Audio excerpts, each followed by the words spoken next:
Hi everybody, it's time for your farm and ranch news.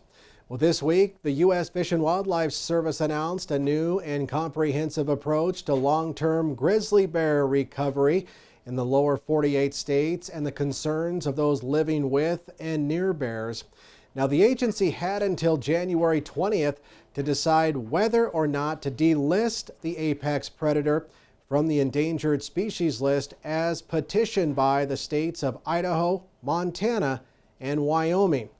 And following the announcement, Montana Governor Greg Gianforte blasted the Biden administration for its decision.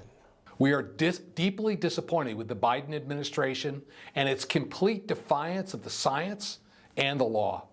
The state of Montana has proven we are ready to manage this fully recovered species.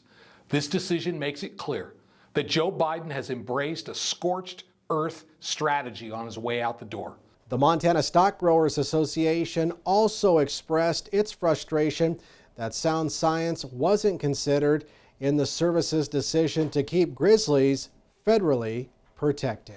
Today was just a great example of how politics and political agendas come into play, because we know that grizzly bears have recovered. The science is there to prove it, yet we do not see a proposal that is even considering any form of delisting. MSGA and others are also concerned with the decision to establish a single distinct population segment encompassing all 6 recovery zones in Idaho, Montana, Washington, and Wyoming.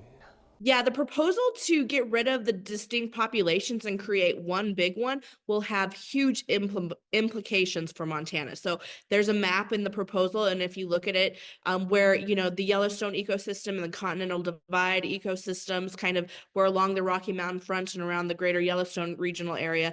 This map now has grizzly bear habitat going all the way almost to Miles City in eastern Montana.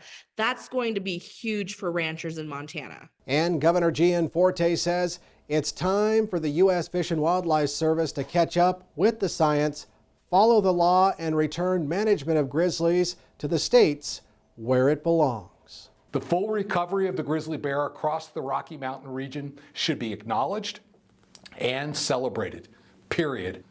We look forward to working with the incoming Trump administration to explore a new path forward. Together, we will return the management of the grizzly bears to the state of Montana and protect our Montana way of life. Now, the U.S. Fish and Wildlife Service invites public comments on its proposed update to Grizzly Bear Endangered Species Act listing and management, and has also scheduled 4 public meetings across our region. For more information on the proposed rule and how to participate in the public comment process, please visit the project's webpage at fws.gov/grizzly rulemaking.